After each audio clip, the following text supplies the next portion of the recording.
have a powerhouse, like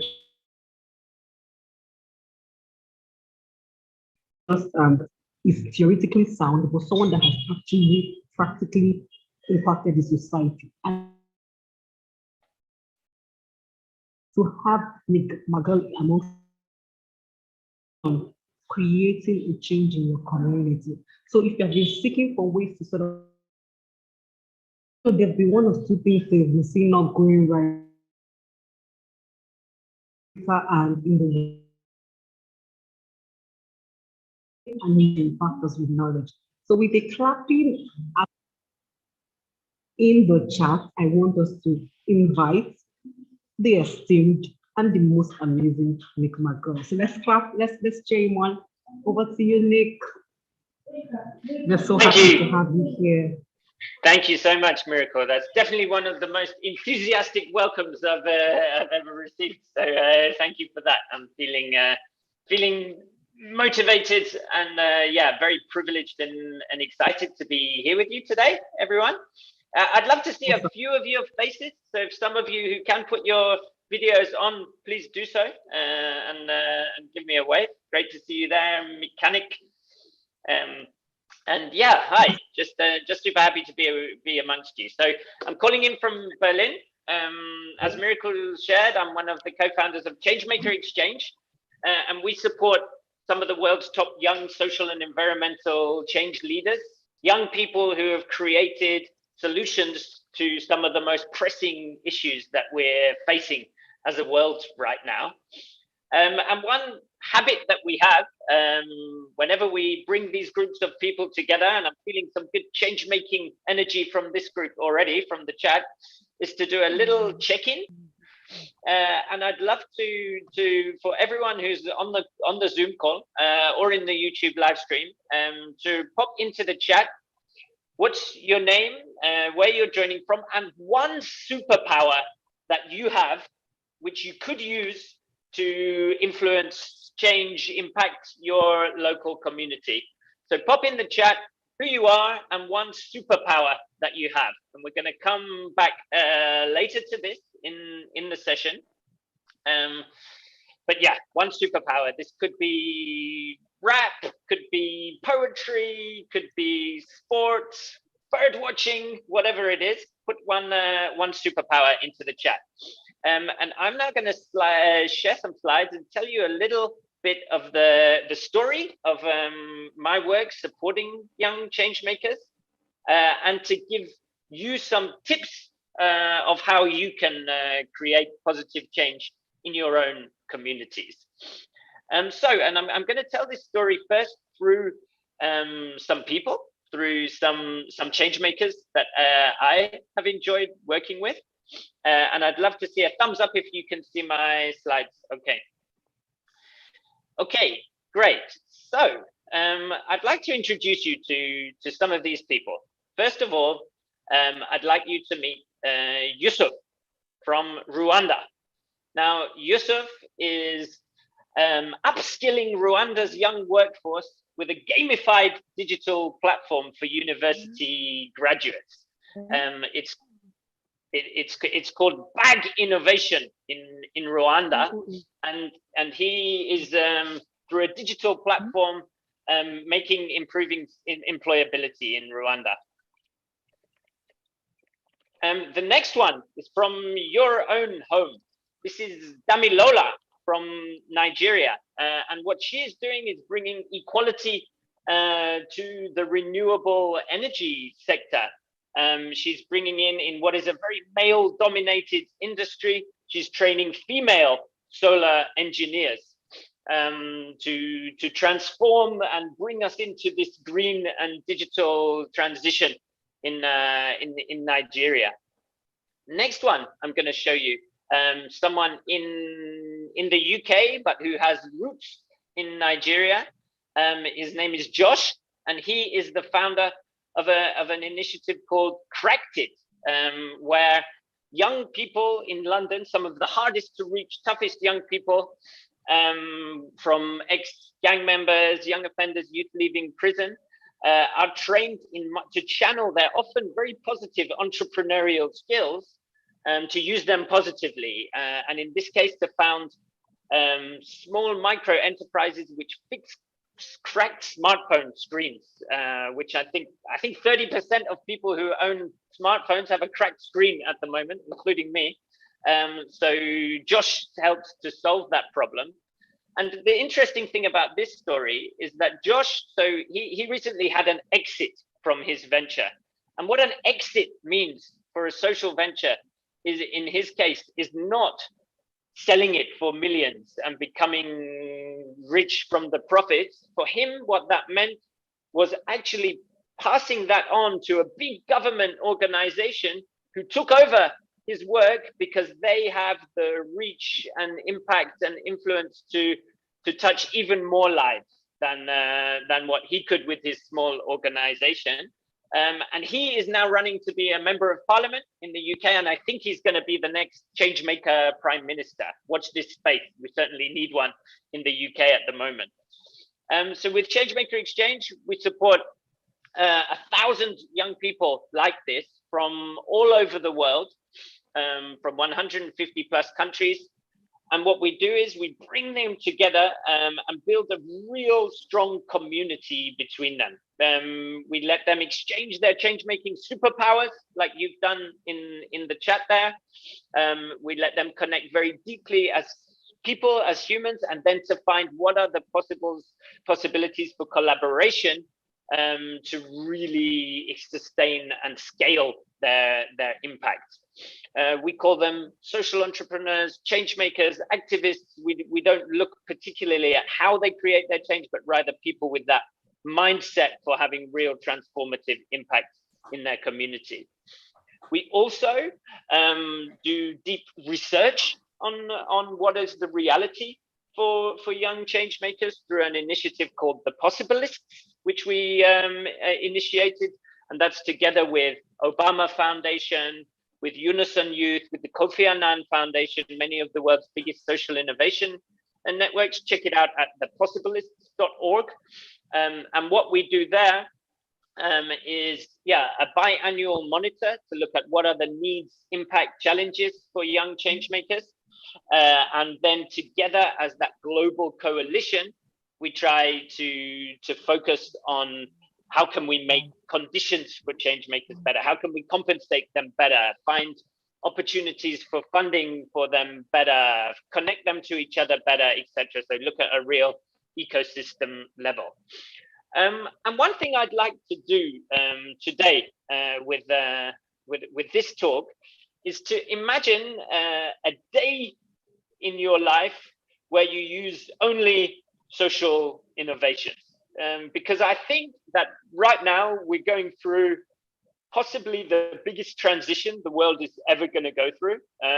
We just come out of COP26, the climate change conference, and what countries are committing to, it's not enough, but what they are committing to is the biggest change in that humanity in the shortest amount of time has ever gone through in terms of a transformation to the green economy and changing from a country and an economic system which is purely based on fossil fuels to one that is based on something very, very different. And I think whenever we go through times of big transition, what happens is that innovations that are sometimes lying around the edges of society and not yet mainstream, they're being led by crazy people.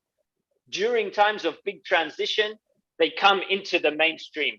And they can become widely accepted across society. So let's imagine, little thought experiment, a day in the life of using only social innovations. Let's say you wake up in the morning, you roll over, and what's the first thing you do? We know you should speak to your partner or take some mindful moments, but probably you straight start scrolling on your phone. At least that's what I do. But let's imagine this time your phone is a fair phone. It's a phone which is made only from sustainably sourced products. That lobbies for workers' rights. and that you can fix yourself. You don't have to pay Apple or a local repair person hundreds of dollars to do that. So you start the day with a social innovation. You then open your browser, and instead of using Google, you use Ecosia, which whenever you open a new browser, plants trees for you in biodiversity hotspots in the world. You switch on your light, which is the energy comes to you from Easy Solar, a renewable energy innovation which started in Sierra Leone and is spreading around West Africa. You then get your coffee, and as you buy your coffee, you can send a tip, a transparent tip directly, not to the person who served you, but to the coffee farmer who grew the beans of that coffee through a platform called Tip Me. It's time to eat your breakfast. So you use the Food for All Africa program, where you rescue food which is about to go to waste, because I think half of all food is wasted, and their online platform matches you to food which is being about to be thrown away. You leave your house, which, by the way, is maybe made from completely recyclable materials, maybe made from old compacted bottles from Upcycle Africa. You then take your kids to school if you have them, or you go to school if you are one, unless it's a Friday, because if it's a Friday, it's Friday for future. And it's time to strike for climate action. When your kids in school, they're not just learning English, maths, science, they're learning how to make an impact in their community, which they do in the Prickle Academy. Even if it's a really rural, underdeveloped school, they use the local East African innovation brick, which can bring connectivity to areas without electricity even, and with connection issues, and using tablets which are affordable and bringing tech into rural communities at schools. Then maybe you go to your job, your work. If that's a big company, then maybe you use WikiRate, which is a crowdsourced platform which allows you to really assess the social, environmental, governance performance, the ESG performance of that company. So you know if you're working for a company which changes the world positively or which has a negative impact on the world. If it's a small micro enterprise or a local business, maybe you found that via Flip Africa, really cool new innovative program being built out of Uganda, which matches local people often under or unemployed to local small micro enterprises who are looking to fill vacancies at their jobs. And that has been a tough day, I guess. Woo! A lot going on in this day of social innovation. So then you have to finish it off with a shower and a chill. Maybe if you want, you can have a beer made of wasted bread called toast ale, or you have a shower and you wash with Euganics soap, which is an organic zero chemicals soap with a mosquito repellent, which is very effective built into it, and which is reducing malaria in certain areas of the continent. So you can see these are all ideas which are in existence now, which are already having an impact, maybe in one locality, in one country, in one part of Africa. And what I think our aim and what we would love to see is these ideas moving from the edges into the mainstream as we transition into a new economy and a new, greener, more digital future. And I think the other thing that I would like to say about all of these innovations is that they were all built, every single one of them, they were all founded by young people under 30, in most cases, even under 25. It's no longer the case that the major entrepreneurs in the world are middle-aged white guys in America. Like innovation on social entrepreneurship is happening all over the place, and it's being led by young people. If you look at the response to climate change, it's young people who are driving this and have done more to raise awareness in our global consciousness than most heads of state. And I think that's a real mindset to be in. And I'd love to give you just a few tips from my last decade of working with young social innovators, of some things that I think are good to have in mind if you want to think about creating change in your own communities. Number one, first of all, of course, to lead, to take action, to not wait for permission, not wait for other people to do something for you. Maybe don't listen to the people around you who are saying you have to choose the normal route, get a real job, etc. Take initiative, but do so with empathy. So we see, I think, too many innovations in the social innovation space, which are people leading without fully understanding the problem that they are trying to solve, and without fully being able to empathetically put themselves into the shoes of the communities that they want to serve and change the lives of. So my first tip, lead, but lead humbly and with empathy. First, go out there, understand the needs of the community, the needs of the beneficiaries, of the people that you're working with. Design things with them, not for them. That's my tip number one.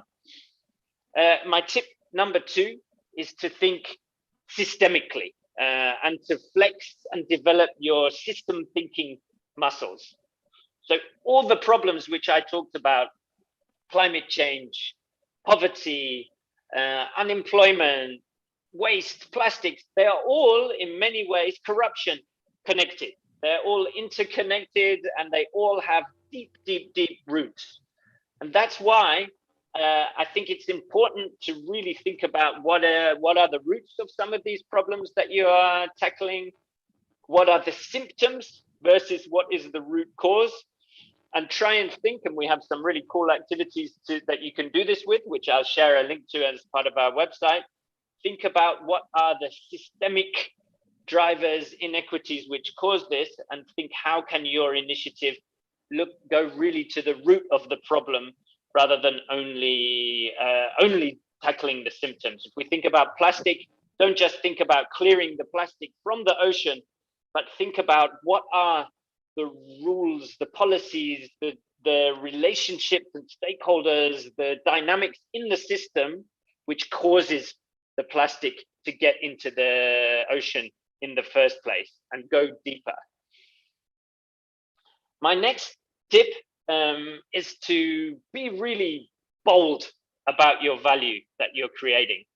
I think many young change makers, and people with ideas or proven impact, changing things in their communities, they somehow feel reluctant to ask for money or to really share boldly what they are doing. My tip there is that don't think about begging for money. You are not begging for money. If you're creating change in your community, are creating huge value for people. And there are many funders out there who are just looking for initiatives, individuals like you to give money to. So think of yourselves, change your framing in your mindset on this, of you are not begging for money, but rather you are creating value for people by creating change in your community. That, I think, gives you, if you flick that mindset shift in your mind, that gives you more boldness, more of a license to go and ask for money, because money is just a way of fueling that impact. So be bold when you are fundraising. My fourth tip, and I have two more after this, is to really reframe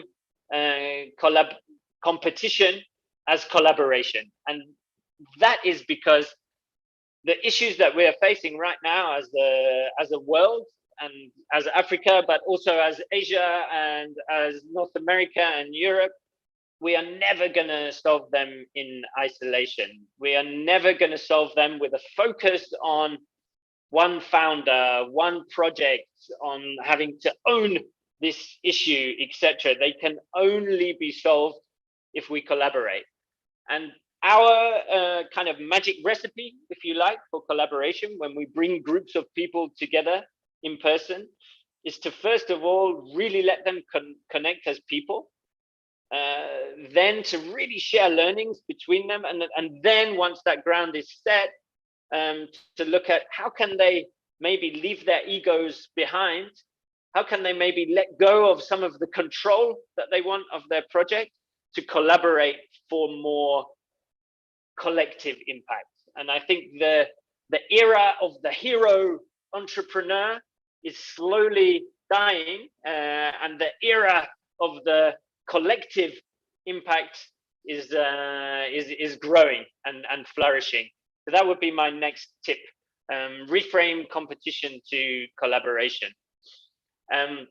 My number 5, and I'm obviously going to say this because this is what we're all about. But as a young change maker, find your tribe.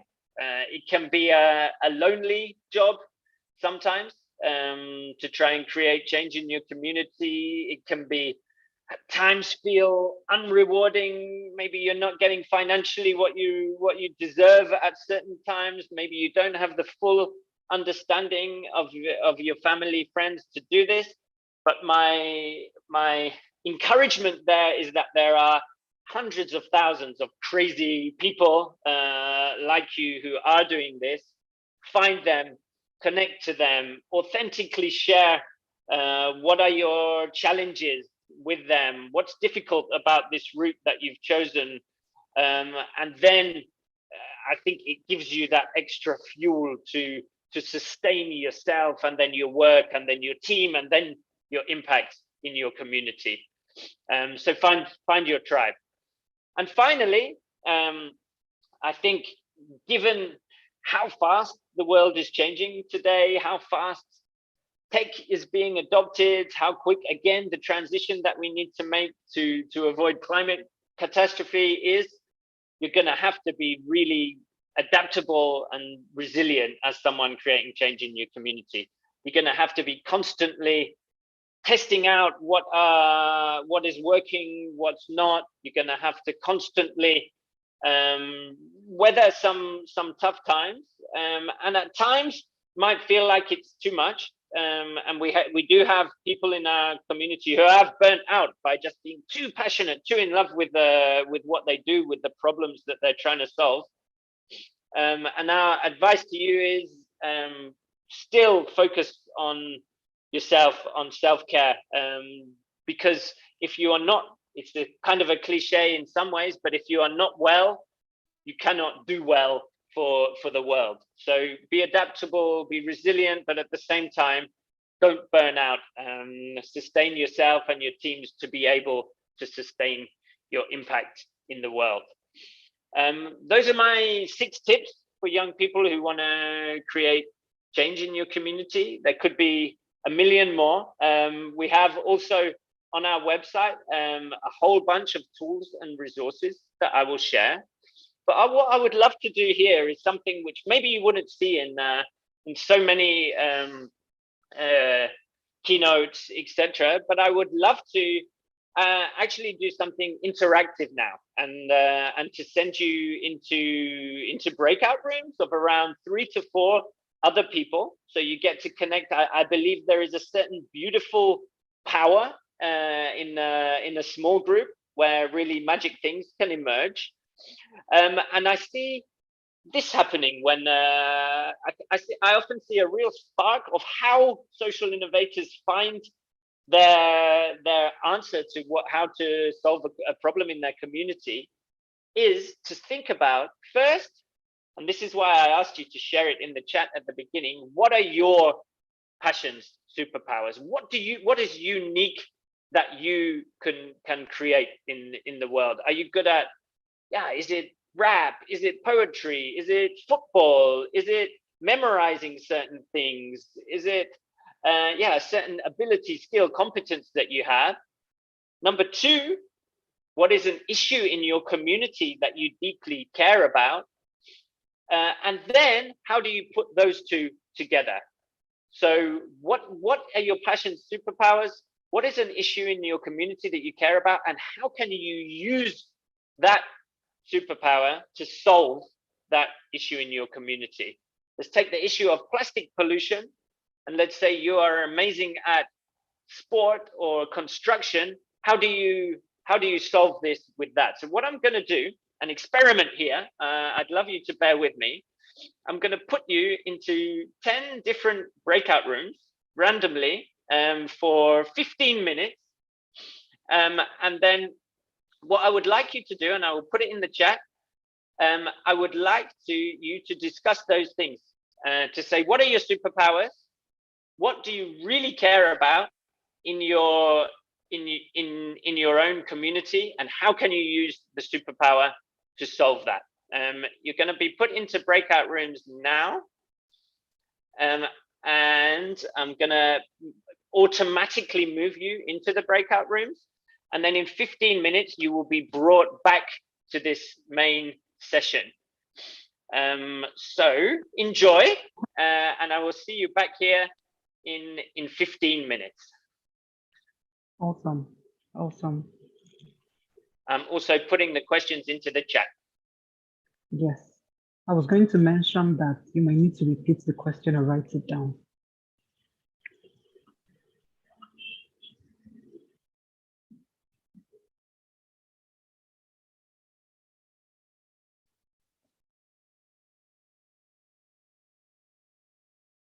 Okay.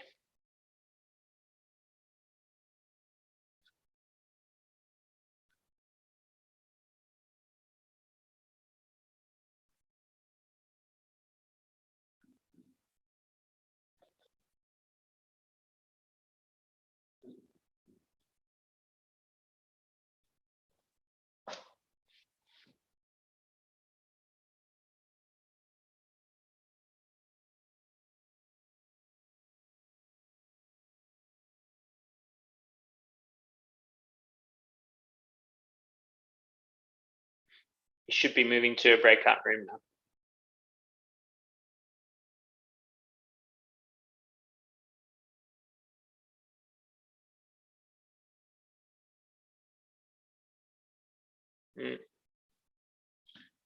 Miracle, it's I'm clicking open all rooms, but they don't seem to be opening. Okay, so the host, would you want to help with this? Can you split us to 10 breakout rooms? Skill Factory Africa, the host, can you do that? I think they're working on it. We'll be able to switch into rooms almost immediately. Nick, can you hear me? Yes, I can hear you fine. Yeah.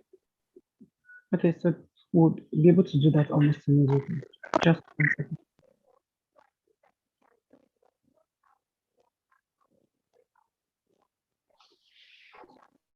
Okay, I think they're now working.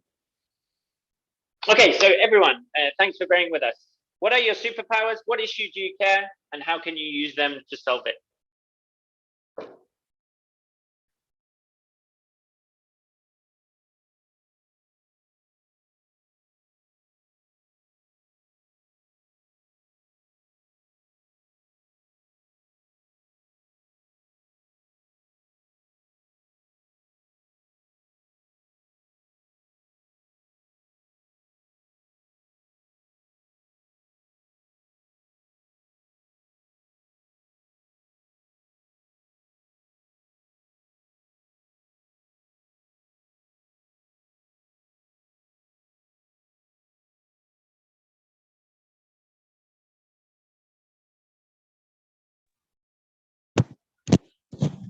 Hello, sorry, can't hear anybody, and I can't see anybody.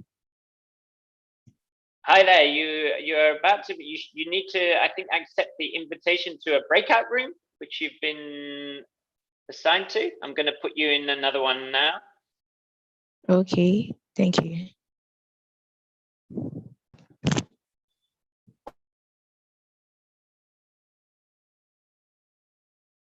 Were you able to join?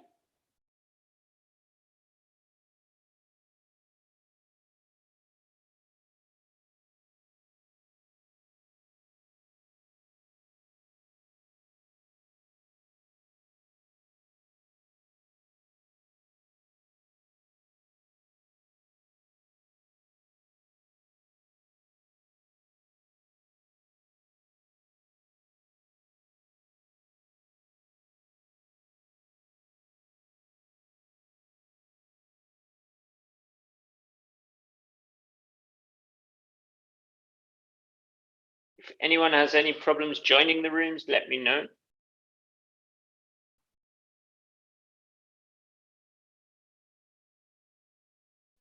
Hello, Nick.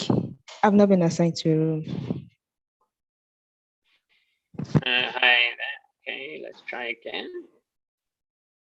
I'm going to try and put you in room 2. Can you check out for a notification at the bottom of your screen, which should allow you to join the room?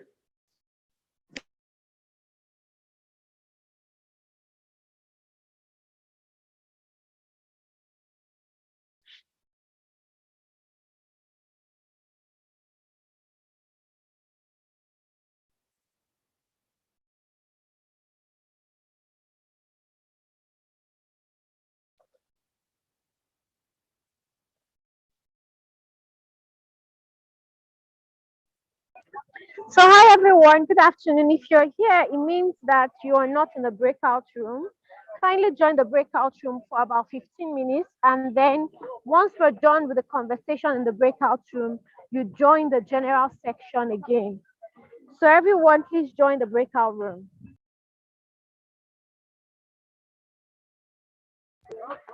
Do not leave the Zoom meeting. The section is still on, but we're having a discussion in the breakout room. Thank you, Victoria.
Okay, if you're with me in the main room and you haven't been able to join a breakout, then you can see the instruction that they are discussing in the breakout rooms, which is what are a couple of passion superpowers you have, and what issue do you care about in your community, and how can you bring the two together?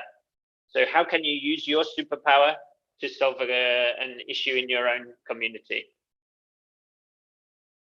And maybe I'll try and put you in breakouts, but if you're unable to, then maybe you can share in this room.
Okay, I'm going to give it 2 more minutes and then invite people back.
Okay, and then in 1 minute, I'm going to invite people back to the plenary.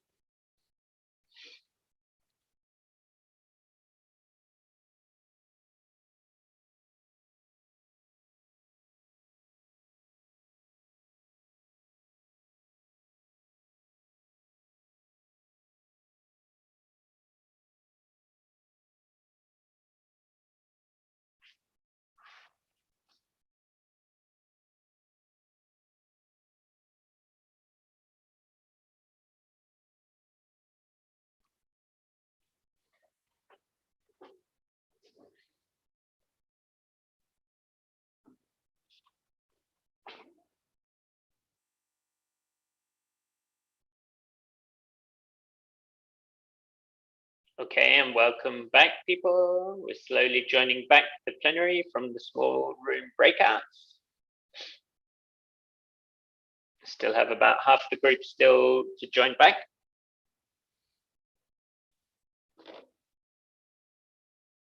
Welcome back. Hi, Val. Hi, Jamil. Hi, Covenant. Hi, Esther. Hi, Miracle. Okay, so welcome back, everybody. We hope, thanks for playing with us with that experiment there. We hope you enjoyed the conversations in the breakouts, those who could. And the reason that I decided to do that is because I think at the very core of trying to create a change in your community is that collaborative element. And it is about working together with small teams. The small groups of very passionate, committed individuals have always been what changes the world. So I think I just wanted to give you a tiny taste of that. I think actual solutions for complex community problems don't and shouldn't be just developed in a 20-minute breakout room. So this was rather a teaser to start flexing your social innovation muscles. And I want to close this now after we've talked about, what are tips for young social innovators, how to use your own superpowers to solve a problem. I want to close with, I think, what's an important note. So yes, the world is changing at a faster rate than ever before. Yes, we need to make the fastest, greenest, most digital transition ever. But there's a lot of focus these days in keynotes, etc., on what skills do we need for the future, etc. And I think what we often forget is something super critical, that it's not inevitable how the world is going to change. It is us who are changing the world. Everything you see around you has been built by humans, and it's our actions, our innovations, our tiny interventions in our own communities which are changing the world. So yes, let's think about whether we need to learn coding or programming or metaverse designing or Mandarin language skills in order to change, to adapt to that world and change, and to learn them to be able to make good money and a career. But let's also think about building our social innovation skills of how we collaborate, how we see things from a system perspective, how we lead with empathy, how we adapt and be resilient to create more change in our community. And I think skills like this, yes, they're value neutral, and that they could also be used for the pursuit of power or profit. But I think let's also ask ourselves, what are the values and what are the ethics that we're gonna innovate with? And I think nobody better embodies these values and ethics as those so crazy young social innovators who put people and planet first before profit. So I would invite you to check them out.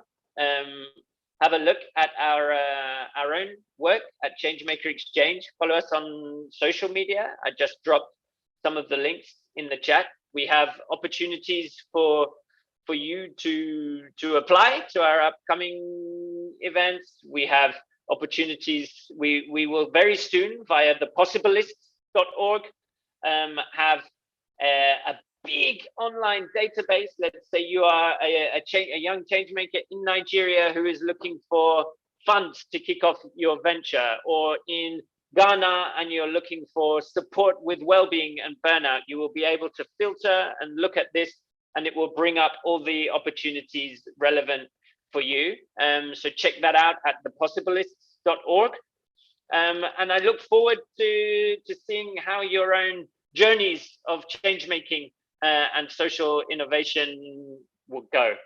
I wrap here to respect time, as I don't want to run over, and we're done with our 45 minutes. But I want to say thank you for playing with me today with the breakout experiment. Thank you for listening, and follow us across these platforms to stay in touch with the world of social innovation and change making. Thank you very much, and back over to you, Miracle. Thank you so much. Thank you so much, Nick. This was a very impactful session. You kicked us out of our breakout room before we finished, but then we loved it. I met Stephanie. I met I can't remember her name, but we had a great time discussing, and I'm sure everyone did as well. Thank you so much. So just key notes, key takeaways, my personal key takeaways. Nick said to us that we should take action. Don't wait for other people. So today, everyone should go with the action mindset. You should learn to lead or lead humbly. That's a very deep one. He also said, refrain from competition to collaboration. I mean, the breakout room was a period for us to experience this collaborative work. Amazing. He said, find your tribe, find passionate people that are like-minded as you. And he has dropped his social media handles. If I were you, I'm going to follow Changemakers now, because I mean, that's a tribe they want to belong to. He said, be adaptable and resilient. And he made one very important point. He said, whilst you are doing all of these things, do not burn out. So learn to take care of yourselves. And all the amazing, amazing stuff Nick shared. Thank you so much, Nick. Everyone is saying thank you, thank you, thank you. But then we'll come to that. Do we have any questions? Can we use 5 minutes to take brief questions? Does anyone have any questions? I'm in the chat right now looking for questions. Any questions? Okay, Val asked the question. Val, do you want to repeat your question? Because I can't find it now.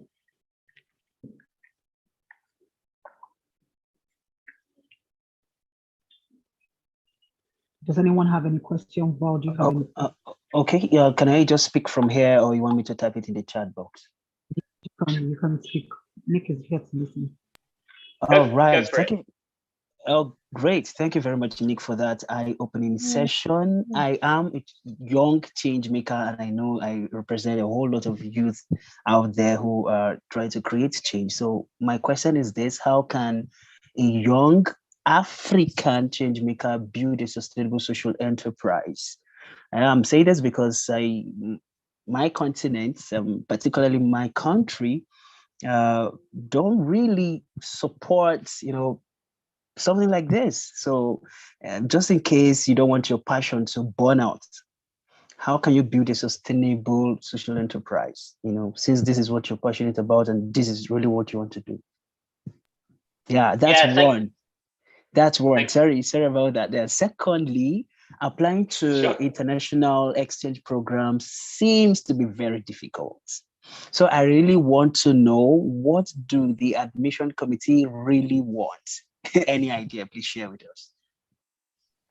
Sure. Okay. Well, thanks. I take your second question first.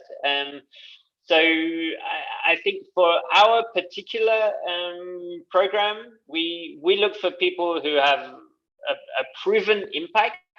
So they have an initiative, but it could be any kind of initiative. It could be a movement or an NGO or a social business. Maybe it doesn't yet have an entity, but the key thing is to be having some impact in your local community. And then we are looking after that for the mindset to want to grow this, to want to collaborate with others, to want to learn I think there's a really key thing there about being constantly curious to learn new things, to keep evolving, keep innovating, be in kind of a permanent beta mode as a change maker.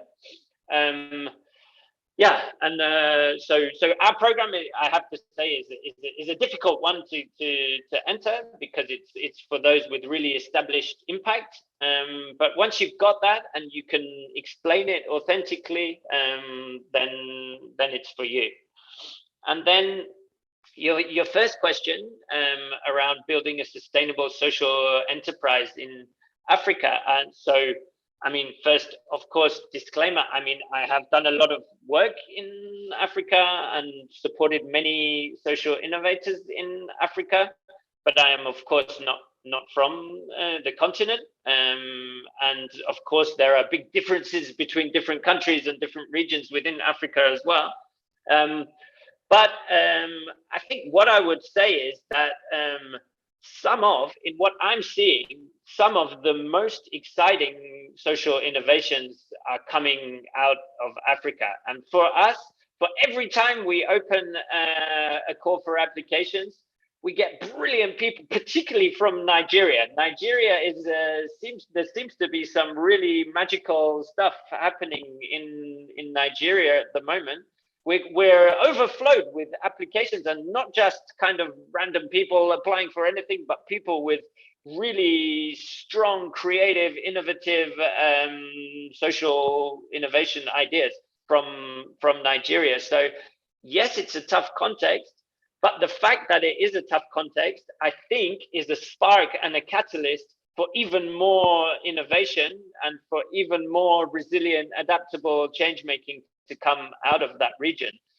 So have a look, you can check out changemakerexchange.org/changemakers, and then you can filter, have a look what's happening in your country, whether that's Cameroon or Nigeria or Ghana, and see that, yeah, it is tough. And it's tough, of course, to raise funds and to convince people that this is the right thing to do when maybe they think you should be taking a more traditional career path. But people are doing it. And maybe the question on then how to turn it into a sustainable social enterprise is more of a 1 hour boot camp than a 1 minute answer, because it very much then depends. Yeah, what are your potential revenue streams? Who are you working with? Who are your partnerships, etc.? There's no one easy answer to that one. I have 2 more minutes, then I have to run. So maybe one more question. I think we're good. I mean, everyone, I would say it again, go follow Changemaker. If you're here and you've not done that, do that almost immediately. So once again, thank you so much, Nick. I mean, I was taking down notes. I wish I could show you my notes. It was very, very impactful. So I want everyone to take out 1 second from their time. Please unmute yourself and say thank you, Nick. Can we do that briefly? Everyone, kindly unmute yourself and express thanks to Nick and say thank you, thank you. Please unmute yourself. Let's do it together. Thank you, Nick. Thank you, everyone. Thank you, Nick. Thank you, Thank you. Bye-bye. Thank you. Thank you so much, guys. So the session. Thank you so much. Everyone is grateful. Awesome. So the second session will start almost immediately. Thank you so much for your time, guys. Sit put and we'll start almost immediately. Thank you once again. See you all at 3 p.m. Hi, I remain your host, Miracle. I hope we had Thank you very much, Miracle. That was an insightful moderation there. Thank you very much for leading us with Nick. I believe everyone sitting right on here got value. For me, I did. So, and I asked those questions because they are the current reality of an average African youth who is trying to create change. So if you're like me, thinking, how can I, sustain the impact I've created, then you are at the right place. Because now we want to learn something very important about financial planning and wellness. And of course, no other person to do that than Miss Shilpa, and she's already in the building.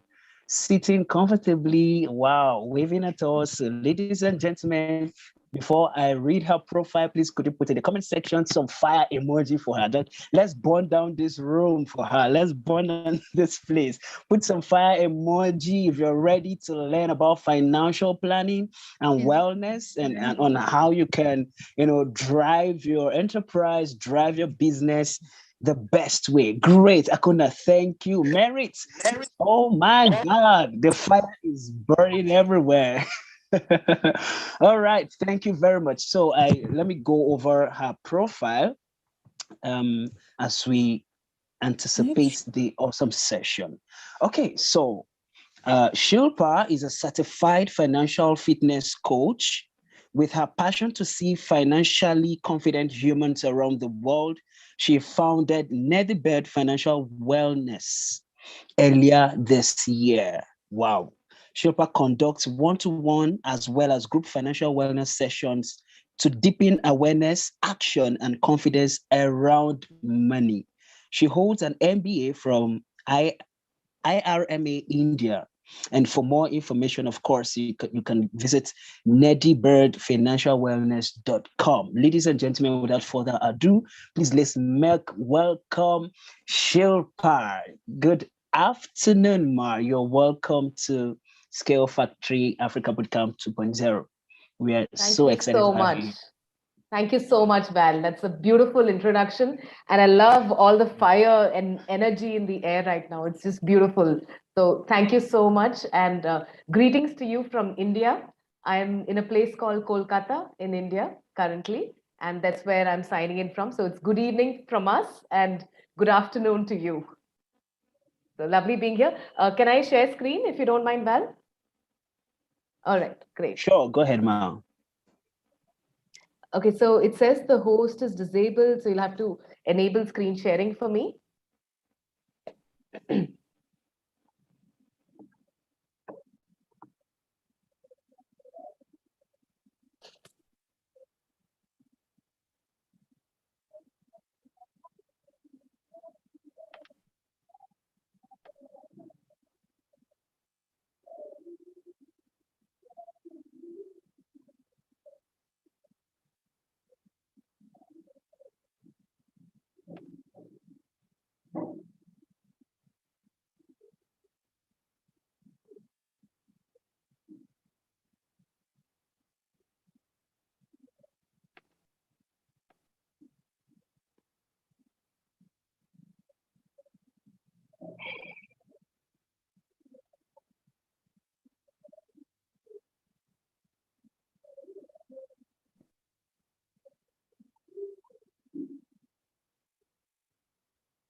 I don't know if you're able to do that now. Could you try? No, so I just tried. It says the screen sharing is disabled for the host. So host has disabled participant screen sharing. So I think you'll have to try that again.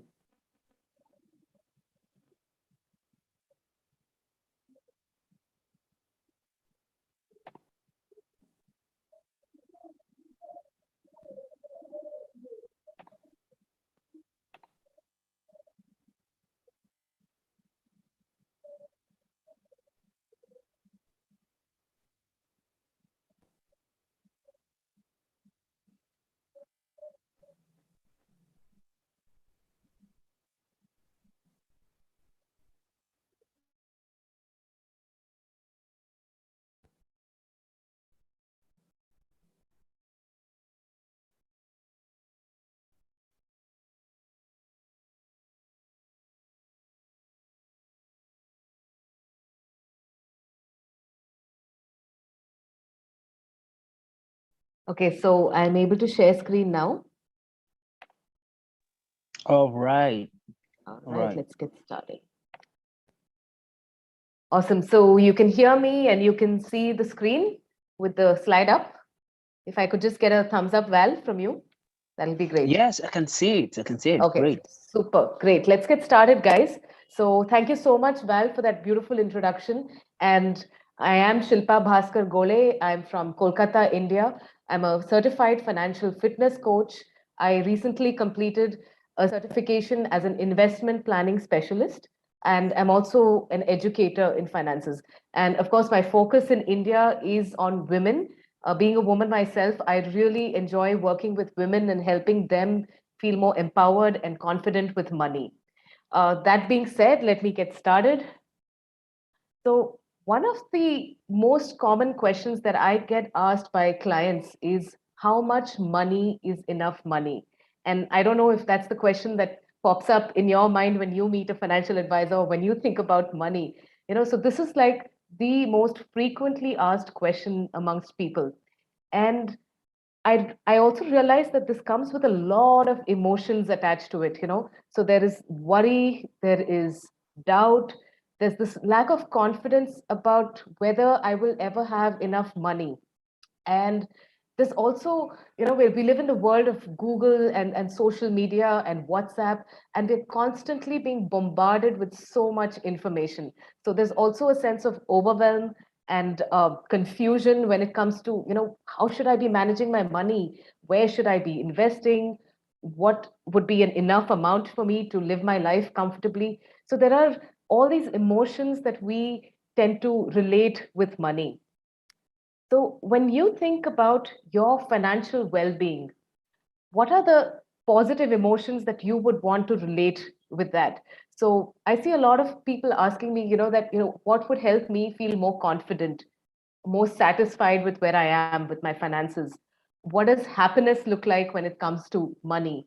And what does peace of mind mean? Because a lot of us just want that peace of mind that we have enough wealth saved up, enough money invested, and that if anything goes wrong in our future, and if there are any emergencies that come up, if something, if there's some kind of a situation that we didn't really expect would happen, comes up, do I have that peace of mind to say that I have enough money to see me through that, to help me sail through that situation? And also the clarity of thought, the clarity of purpose around my money. And to help me answer that question and to help you answer that question, I found it very useful to go with what the Consumer Financial Protection Bureau in the US says about financial well being. And they say that it's the extent to which you feel satisfied about your relationship with money. And they define that in two ways. They say, are you experiencing this freedom of choice today and in your future? And are you feeling secure? So when I talk about freedom of choice, I mean, if today I were to say that, hey, I want to take a break, I don't want to earn income right now, and I just want to be on a break and enjoy my time traveling or enjoy a hobby or spend less time working and focus more on certain other values. There's always a time trade off, isn't it? It's always money being equal to time. So if I'm not earning money, it does open up a lot of time for me to focus on things that are really important.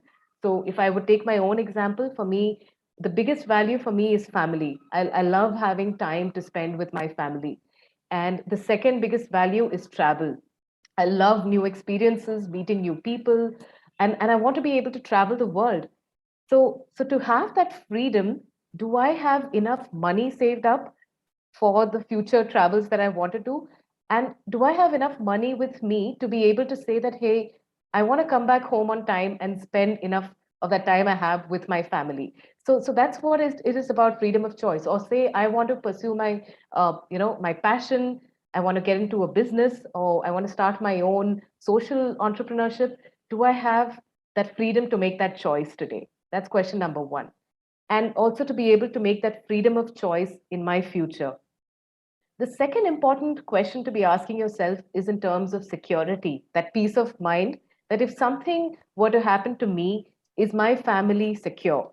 Or if I were to go through a period where I'm not earning, there's a potential loss of income because of a recession, because your country's economy is not doing too well, have you got enough money and wealth to sail you through that situation for a few months, if such a situation were to happen?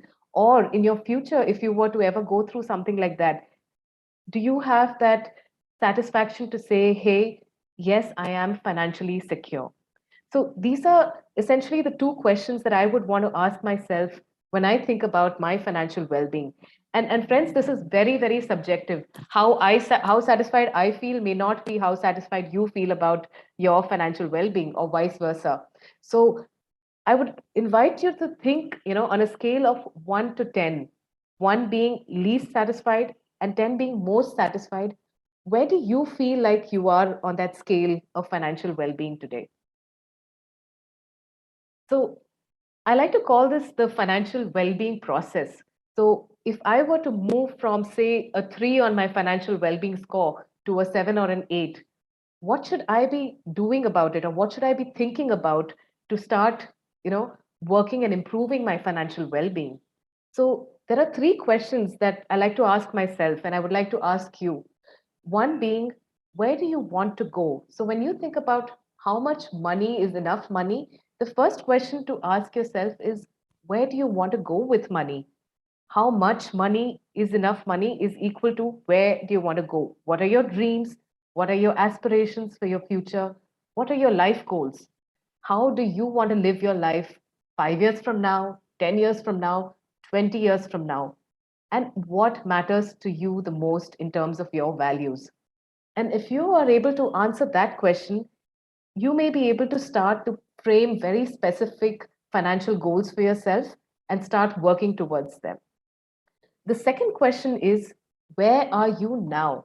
So if you were to stop, take a pause right now and take stock of your finances, do you have an idea about what's lying where, how much you have saved up in your bank accounts, how much you have invested in different places?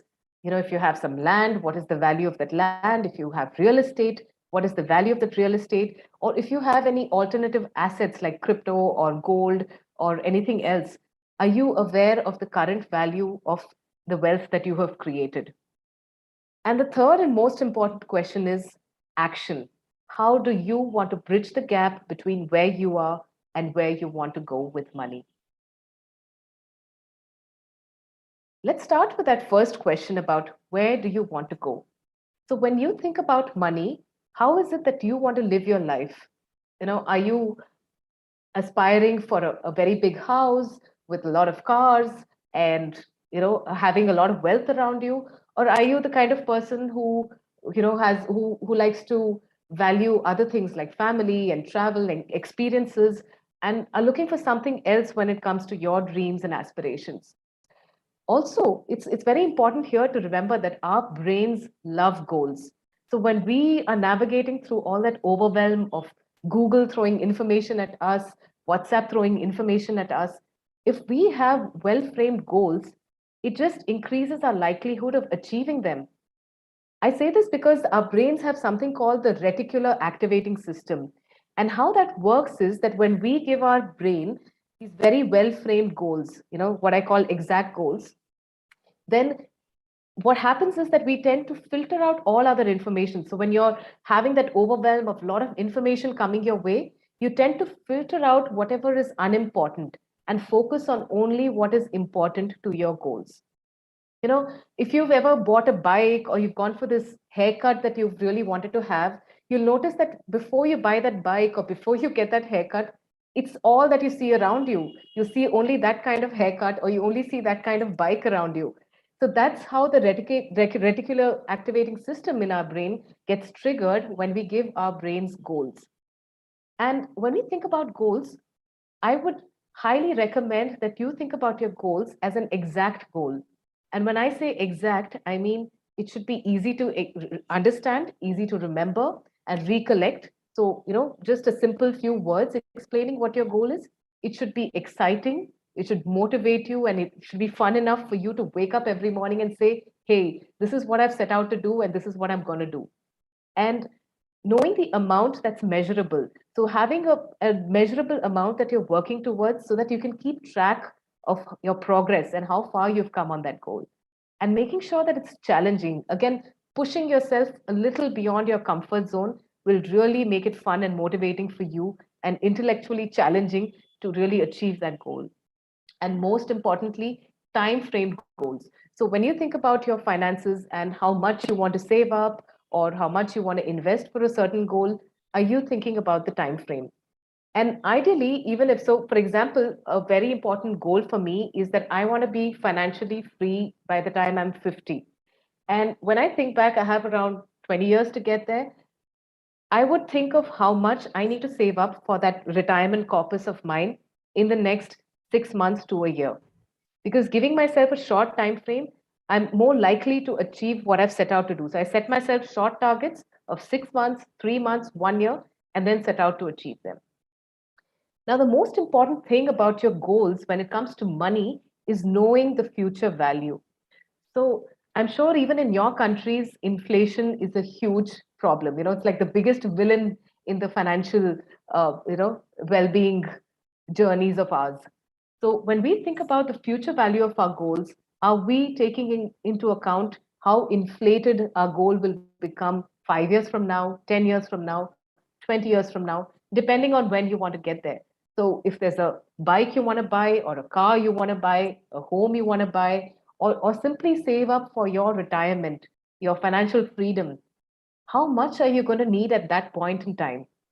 There are plenty of calculators online to help you come up with that answer, but it's important for you to do a little bit of research to arrive at the best guess as to how much inflation is going to be. What's the rate of inflation been historically? So take a best guess and arrive at a goal amount and start working towards it.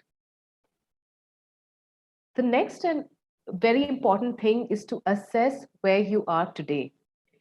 So how would you do that? Taking stock of how far you've come is the next important step. So I find that a lot of my clients who do this exercise, they go and they check how much they have in all their bank accounts, how much they have invested in different places, other assets that they have. The moment they sit down and list it all and do a calculation, they find that they are actually pleasantly surprised, many of them, to find that, hey, I've actually been saving and I can use some of this money and allocate it towards all the goals that are so important to me. So I would invite you to, go and find out how much, and it'll be good if you do this challenge immediately after, our session today, to find out how much you have saved it in various places and bring it all to one place. Either keep it in a spreadsheet, or if you're comfortable with a notebook, have a journal or some place where you note down what the amounts are. And then start to map out these assets to all the various goals that you want to achieve. So if it's your retirement goal, so for example, for myself in India, for a retirement goal, I need to be having a lot of amount invested. And for investments, I look at stocks, I look at mutual funds, and I also keep a little bit of money in bonds and bank deposits because I'm not that big a risk taker. So it also depends on how much risk you are tolerant to, how much risk you are willing to take. But having said that, to beat inflation, you need to be thinking about investing for your long term goals. So, saving alone is not enough. I did read about some of your countries. I read about Nigeria, and I know that inflation is an issue in Nigeria as well. So, to be beating inflation, what are the assets that you could be parking your money in order to beat inflation? So, I'd like you to find out for your own countries and do a little bit of research, meet a financial advisor, meet a financial coach, someone who could guide you, keeping you in mind, being very client centric and not selling products to you. Someone who can tell you what are the various asset classes in your country, what could you be using to save up for short term goals, what could you be using to save up for intermediate goals and your medium term goals, and what could be working for you for your long term goals. At this point, also figure out if you owe money. So if you have any outstanding balances in terms of money you owe, in terms of loans, in terms of credit card debt, find that out and put it down so that you know what the net worth of your wealth so far is. Net worth being your assets minus your liabilities. And the moment you know that, you may want to prioritize clearing your loans first. That may become one of your first few goals before you set out to achieve all the other things that are important to you. So I invite you to do this exercise, to actually sit down with a pen and paper or an Excel sheet and list this down for yourself and map it out to all those goals that you've come up with. So in our country, this is kind of what the risk return of assets look like. So you'll notice that cash and bonds are places where you would want to put your money, save your money, if there's anything short term that you want to achieve. So, for me, the biggest short term goal that I have, and the most important one, is having an emergency fund in place. And for that, it's important that I save some money in cash, some money in bank deposits, and some money in bonds. Now, if you're looking long term, you would and you want to beat inflation, it may be important in your country to be thinking in terms of equities. So, how has the equity market in your country been over the long term? Has it been giving consistent returns? Now, equity is very volatile. We all know that putting your money in the stock market comes with a bit of volatility.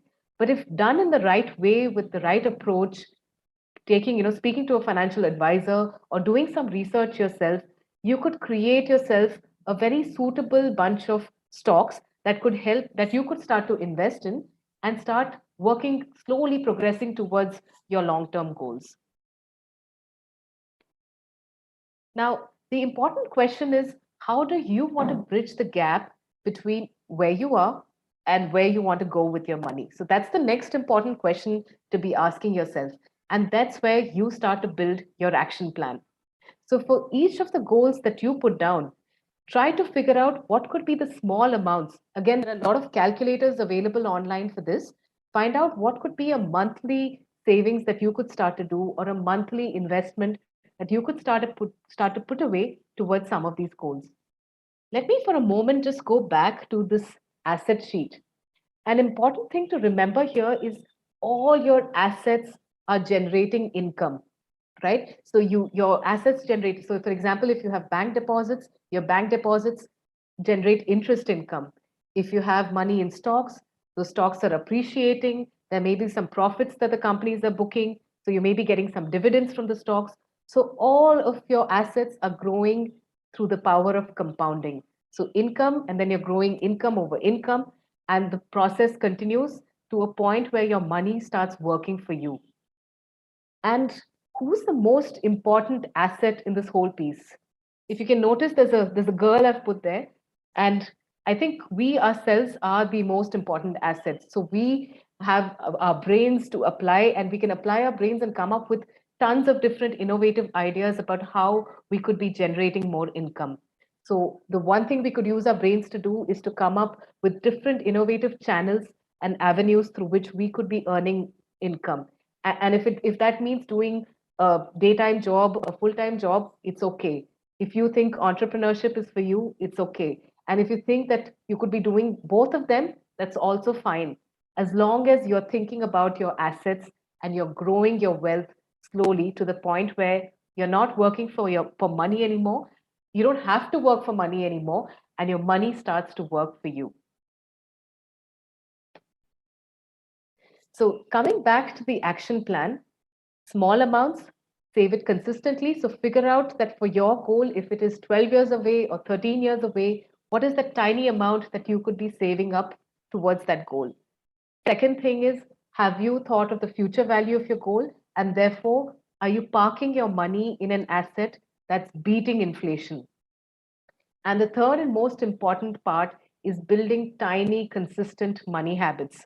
Because without that, your action plan is no action plan at all. So have tiny, consistent habits that you build, and then you act on it month on month, day on day, and you become mindful of those habits as you go along so that you can start to grow your wealth the way you envisage it. So when I talk about consistent money habits, what do I mean? Let me just take a minute to see how I'm doing in terms of time. Oh, it's already 7:49. Val, do I have another 5 minutes? Yeah, sure, to wrap up the remaining part of Yes. the session. All right. So if you talk about consistent money habits to boost your action plan, what could they be? One, think about what could the innovative ways to earn be for you. Second, think about how you could be saving. So often we find that we earn money and then we spend first and then save whatever we're left with and invest whatever we were left with. How about you think about it the other way? You find innovative ways to earn, and when that money comes in, you save first and you invest first. So these are the first two things you do before you do anything else with your money. And then you can go ahead and spend it and spend it mindfully. The important thing to remember is wherever you're saving your money, whatever assets they are, you are diversifying. As they say, not putting all your eggs in one basket. Make sure that you are spreading your risk so that, if something doesn't work at one point, there's always another asset to help you sail through at that moment, because assets can be volatile, but they are not related to each other. So for example, if you look at investments versus savings, there could be different assets that don't work the same way. They don't follow the same trend in terms of returns. So look at how you could be putting your money in different places so that you diversify and you spread your risk, and your risk is not concentrated in one place. It's also important here to protect your assets. The biggest asset is you. Does your country have a good life insurance policy that you can avail so that in a place where you are not there, your dependents are taken care of?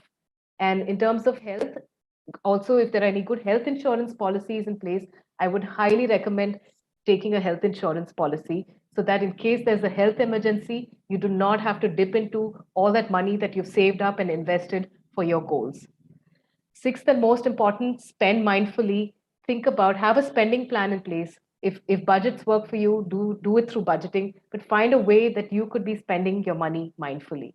And seventh and most important is giving. A small amount of your money, if you give it, it would just make you a much happier person. And there's a lot of research to show how much giving does to our financial well-being and our mental well-being, as well as our physical well-being. And finally, apart from consistent money habits, these are some of the other ways that you could be thinking of boosting your action plan. Have an enabling environment. Look at your support system and see how you could build an enabling and nurturing support system for yourself to go ahead and achieve your goals. Have an empowering money mindset. Often, we tell ourselves stuff like, I will never have enough money, or having money is bad, or money doesn't grow on trees. I would invite you to shift to an abundance mindset, talking about empowering beliefs about money, that yes, I will have enough money and I can have enough money to manage my financial well-being and my money related goals. And finally, I would say do your own research. Nothing can beat that. Do a little bit of research and find out about what products work in your country, what don't, what are the suitable products. Do not be prone to mis-selling, because there's a lot of that going on in the industry. And finally, access to client-centered financial experts. If you do have that in your country, do avail it, because this is a small investment you're making to help you build a robust action plan and help you stay purposeful towards your goals. And with that, I'm going to just wind up with this little thought by Morgan Housel, the author of Psychology of Money, where he says, use money to gain control over your time, because not having control of your time is such a powerful and universal drag on happiness. The ability to do what you want, when you want, with who you want, for as long as you want, pays the highest dividend that exists in finance. And with that, I'm going to stop sharing. And thank you so much, Val. I hope this was helpful. Yes, super fantastic. Thank you very much, Shilpa. Thank you. And I know that I speak the minds of our participants this afternoon. So before I say anything, before I ask you one question, because I saw in the comments section that somebody dropped a question, I would love the participants to, send the fire emoji once again. Appreciate her for this valuable information that has just been shared now. So ladies and gentlemen, please, let's give her this big gang fire emoji before I ask. Great. Okay, so keep setting the room ablaze. Awesome.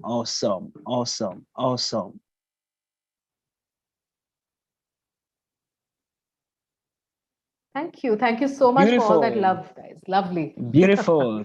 Thank you very much. I've learned a lot, and I think what stood out for me was to pay attention to the insurance part, okay? Because a lot of us, we try to chase money, and at the end of the day, we use the money we've chased to now try to heal ourselves from a lot of sicknesses. So it's very important to, balance the two, and then also build positive money mindsets, okay?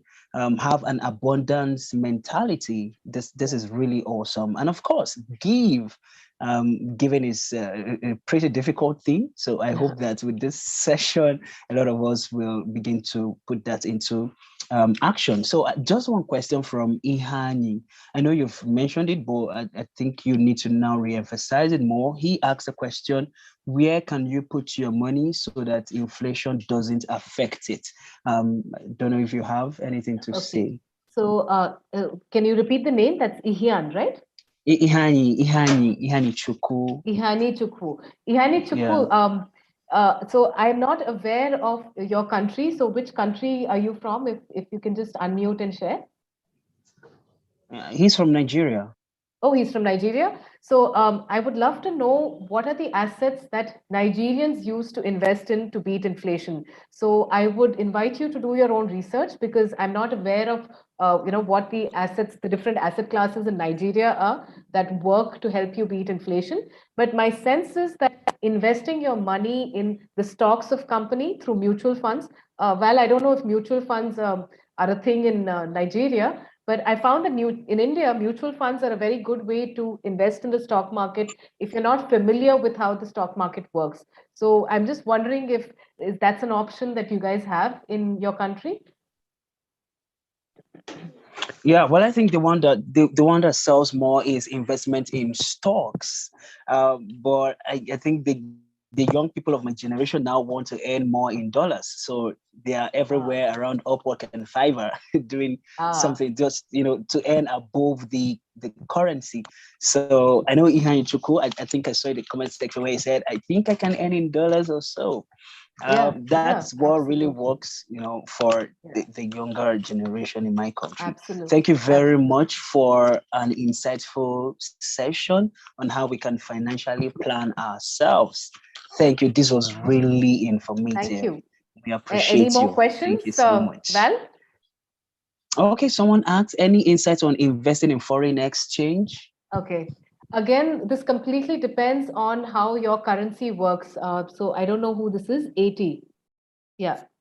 Okay. 80, I'm not sure how your currency works, but I would invite you to do your research and find out. And Val, I'd just like to offer here that I'm always available for group and one-to-one sessions. So if you want to, dig further into investing in foreign exchange, we could talk about it outside the session, because I'd have to do a little research into your country and understand how the currency works and how it works against other currencies.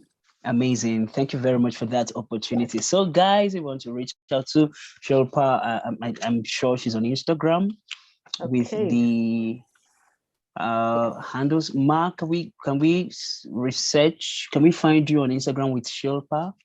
Yes. So Fin Coach Shilpa. So if you want, I would just share that here. Just a sec. Okay, great. 1 second.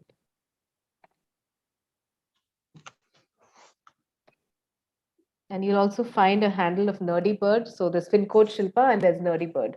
So if you just Google Nerdy Bird or you just search Nerdy Bird on any social media handle, you should be able to find me, Nerdy Bird Financial Wellness. Or you could just go to my website, which I'll just put here for everyone, www.nerdybirdfinancialwellness.com. You'll find all my social media handles on the website. So you can just click there and it'll redirect you. I did see one question about book recommendations on financial knowledge. I would highly recommend reading this book called Psychology of Money by Morgan Housel. And there's another book which is called Rich Dad, Poor Dad by Robert Kiyosaki. So these are two books that I would highly, highly recommend. Thank you very much. Thank you for the recommendations and thank you for sharing your information. So guys, go to the chat box. You would see those, you see the website, you see her handle, and then of course the books. Thank you so much, Ma. And once again, just before you go, I would want every one of us to give you another round of Sebi Gang fire emoji and appreciation. So guys, let's do this again.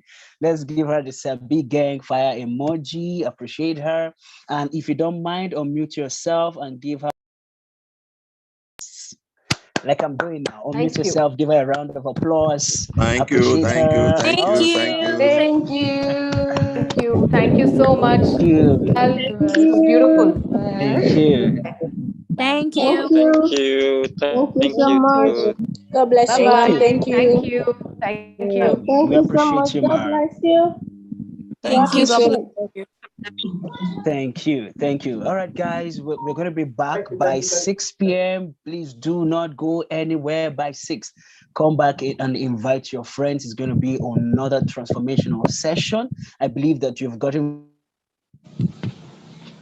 value from yesterday's session and, of course, this afternoon session. So you don't want to miss the one coming by 6 p.m. So for now, it's a bye from me. Please do not come back alone. Remain great. Bye.